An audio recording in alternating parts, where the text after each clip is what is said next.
disregarding everything that parents are saying, that's it's not good for the community, it's not good for the children, it's not good for the parents. I mean, it's awful that that's happening. So, however we are able to communicate, I mean, I'm all for that. That's the whole reason I'm signing up to do this job, is to have a transparent communication between the parents, the constituents, not just the parents, but I mean, we're representing the taxpayers as well. And when they force levies on us that we feel is a waste of our time, of our resources, I absolutely want to hear the parents and hear them well about what they have to say about that, how that money is being spent. So, thank you. Did you have another question? I have several, but you can tell me when I need to be done. I would like, okay, there's a few things for a school board. One is, I'm a homeschooling mom. I never thought I would be that. I would put an expletive before that a few years back. But I started reading books and became accountable for what I was learning from those books. And one of them was called, what was it called? It was by Ben Sass, who's a senator in Nebraska. And he was talking, The Vanishing American Adult is what it was called. And he gave statistics about our learning styles in colonial days versus now. Well, I started to teach my son how to read.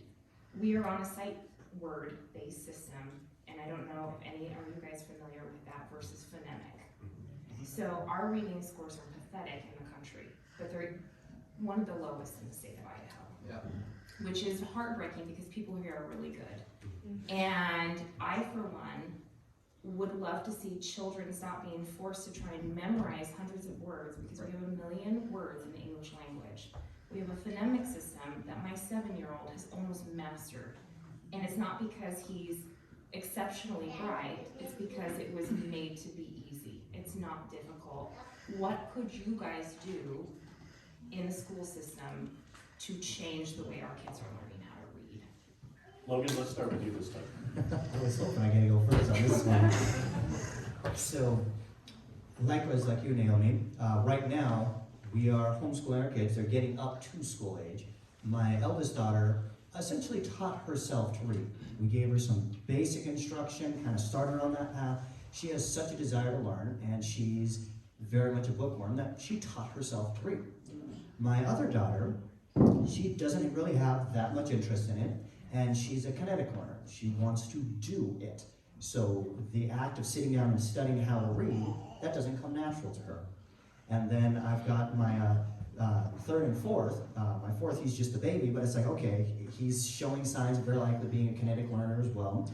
My third one, we're not sure what her learning style is. My point is, there's a vast array of learning styles. By and large, our public school systems are set up for one learning style. My eldest daughter likely would do fine in what's presented to her. That's how she learns. My other three probably would do very horrible in the system because that's not how they learn. And we have the difficulty in our school systems right now. The teachers are very much strapped for funding, and with crowded classrooms, they can't spend a lot of time instructing all the individual students for what exactly they need. So that's a major problem. How do we fix this? Well, I think we first of all need to do a critical examination on the curriculum. And as one of the things all three of us are running for, there's some very dangerous stuff in the curriculum as it is with the CRT, the social emotional learning, and they say, oh, well, it's not in the classroom. It's most certainly in there, and there's actually social emotional learning, which is a component of CRT. There's a post-fall school teacher openly about on the social emotional learning website, promoting it. And it's like, oh, there's a post-fall school teacher who's promoting teaching in this classroom. That's out there, and that's a component of CRT. But anyway, so we've got to go through the curriculum and critically examine it to get the best curriculum that we can that understands there's different learning styles. Then we also need to look at the budget. We need to have it to where good teachers are able to be rewarded, and we can bring on other good teachers. And bad teachers, we need to get them out. We need to have a solid budget that takes out the flack and puts the money where it needs to be. We have essentially more than enough. We have somewhere between $6,000 to $10,000 per student. Where is that going? So we need to get that to where it needs to be so we can benefit the children. We can have that, have the teachers have the time and the ability, the tools to instruct all the different students that they have in the variety of learning skills that they have. Guy, Dave, either one of you want to add to that? I was just going to say, so that, I've been going nonstop, and thank you to my wife for doing it with me, door knocking and talking with as many people as I possibly can. And I can't remember, maybe you do, what street we were on, the woman who went out of town for a couple days. I was talking with a woman who's got her 3 kids in the educational system. And, here we are, we're running for school board, right? I mean, I've been nothing but deep diving on curriculum and all of this stuff for the past several months. And imagine my shock when I find out that all of the tests are being done on iPads. I mean, is somebody going to tell me that that's not true? Chromebooks. There we go. Like Sure. not on paper anymore? They're not even doing it on paper. No. And so the point is that this woman's son can read and write, no problem, cannot use a Chromebook. He fails all of his tests.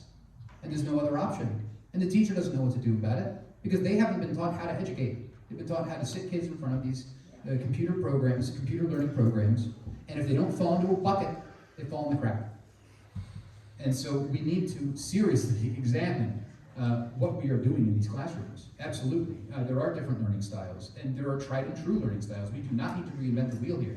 We have over 2,000 years of Christian education in the world. We know how to do this. We don't need to reinvent it. So what we need to do is go back to basics. My wife she's in the back, it doesn't matter. Don't look at her. My wife was a forensic auditor with Ernst & Young, and then at Cornell University, and then at Notre Dame University.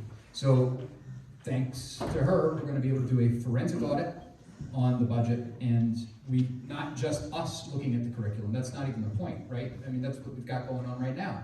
We want the parents to audit the curriculum. I want the parents to look at the budget. That's what I would do anyway. Sprinkler enough of what these gentlemen have said. We really just need to focus on what the styles that we're using to teach our children. I mean, they're using a blanket approach to teach all the kids. And as Logan was saying, I have 4 kids as well.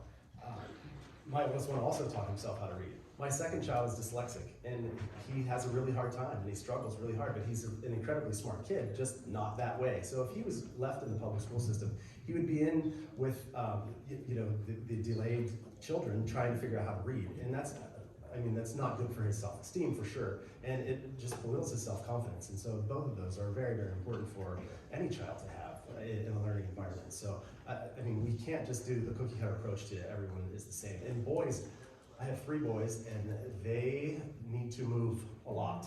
And that was one of the things that I suffered with when I was in school was I was fidgety. I wanted to get up and move, and I could not wait to get to recess. And now recess is kind of like, you can have 5 minutes and then you run around a little bit. But they're sitting these children, and then way too long, and they're giving them sugar at lunch, which is awful as well. And then they get punished or put on Ritalin because they're attention deficit disorder. And I'm appalled at the number of children that are on that medication.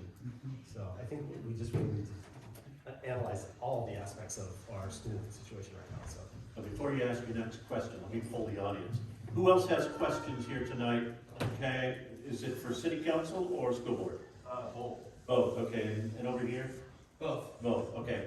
Go ahead and ask one more question, then we'll bring somebody else up. Okay, great. Recently, Samantha, who was just up here, and we read a book called The Doctrine of the Lesser Magistrate. Are any of you guys familiar with that? Great. So basically, the whole entire topic of the book is a synopsis throughout history of individuals such as yourself who stand in the gap for the entire community and make sure the laws are upheld. So it's like a buffer for the rest of us. This is a 2-part question. 1, if I purchased you each a copy of the book, would you read it? Yes. And 2, my job, I'm a mom, I have 3 little kids, my husband travels a lot, I would love to do what you're doing, but it's not a reality right now, okay? However, I have resources, I know my homeschooling community has resources, we can support you. In the book it talks about it's our job to back you so you can back us, so you know that you're not standing alone. How can we serve you while you're watching our backs? Guy, let's start with you this time. Having that open communication channel is essential, and so we need to hear from our constituents. And one of the problems that I've found out about the school board meetings is very few people attend them, and so I think that would be awesome if you could get a group of individuals that would, give us feedback, give us your input, because that's what we're here to do, is to represent you. And when no one shows up to the meetings, it's kind of like, great, there's a whole audience of people, and there's like 6 people. And so we need to have you guys telling us what you want, telling us what you need. I have my opinions, but I'm not here to represent me, I'm here to represent my constituents as well. So I would really like to have more people like you that are motivated to tell us, what your input is, like what you want to see out of your school board, in your school district. Logan, Dave, you guys want to add anything? I would just add that, over the past several months, I've been deep diving. I just had a phone call with a guy who I have to keep anonymous for fear for his job, but he's an adjunct professor in a state that is not here. But a very smart guy, wrote a great book. Spent about 2 hours on the phone with him because if we do what we say we're going to do, we're probably looking at a teacher strike. Well, how do we fix that? He had a great idea. Well, all of these teachers are being fired because of mask mandates and jab requirements. We can put a big banner up and say, welcome, come on here, we want you. Right? And not only that, but there's a great group down in Texas called Women on the Wall. I forget the names, unfortunately, of the people that run that, but they have been deep diving on Common Core, CRT, SEL, all of it, for almost a decade now. And so being able to network us with groups like that, like the Concerned Parents of Sarasota, Florida, I don't care if they're not here. I want to hear what they have discovered in their systems, because there's only 3 publishers. It's Hugh Mifflin, McGraw-Hill, and starts with a P, help me. Pearson, thank you, exactly. They control about 80% of all curriculum. So the curriculum that we're implementing in our schools are being implemented elsewhere in the country, and if somebody else is taking the time to deep dive it, let's draw on that resource, let's take that information, absolutely. So we should probably get some sort of like network up where we can send out emails monthly after the meetings and inform the parents, hey, this is what we talked about in this meeting. I'd love to see the school board meetings on YouTube. I don't know about you guys. Yes. I think that would be great, bring some transparent, like hello, everything is going to Zoom, but we can't get it in the school board meetings. I'm beside myself. But I think there's a lot of great work that we can do together, absolutely. Great, thank you. Bring it back up. Maybe, I don't know, maybe just